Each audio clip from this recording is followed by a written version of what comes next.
Here we've got a blowdown. Probably came down a few weeks ago. You can see it's quite a large tree,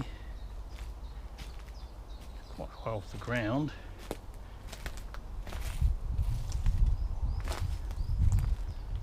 And its branches are pretty large. And you can see why it failed. There's a rot in the centre of it.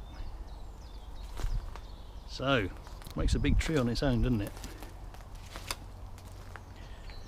But if we look to our left and we back away a bit without falling over, you'll see where it's come from. It's come off this, which is a very, very large beech tree that's been here a long, long time. Isn't it beautiful? And there's a line of these mixed with oaks along here. See that one in the distance? Another one to its right, just beyond this fallen oak branch. You look through here, you can see another one on the other side, which we saw in another video. And these more or less parallel this really big bank, which features in yet another video. So why are they here? There's no beech regeneration in this wood at all.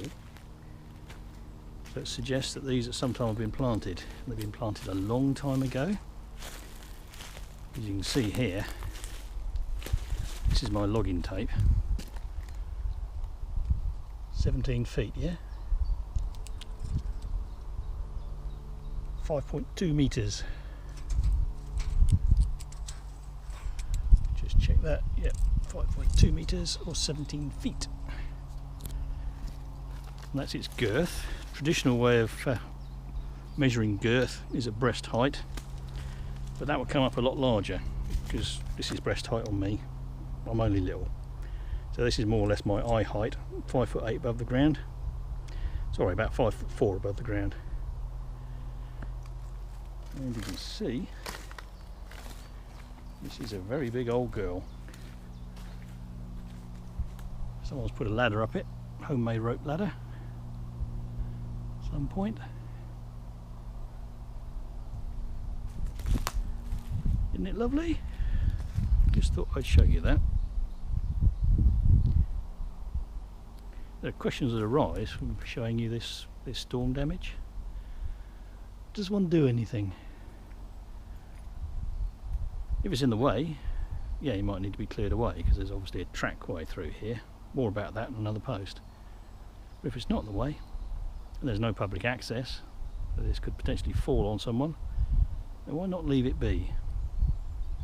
Let it slowly rot down to nothing over many years, maybe to be followed by the branches of this stately old thing. But if you want to keep this as a veteran tree, now it's started to cast branches, now it's obvious that it's got rot in the centre of it, you'd have to think about tree surgery. And although beech trees do pollard,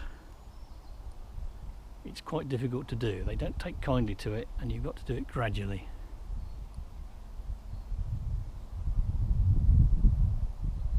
And you might want to do what's called halo release. So you can see the ends of the branches, they all do this, they come up. This tree at one time I think was in a much more open area. It's got a huge crown, comes down fairly low, but is starting to show signs of dieback at the edges, which is logical if this copious was in regular cutting over every 7 years. So halo release is a technique which is often used for veteran trees that are starting to lose their vigour, starting to get overshaded. But yeah, come back to it, what a lovely thing.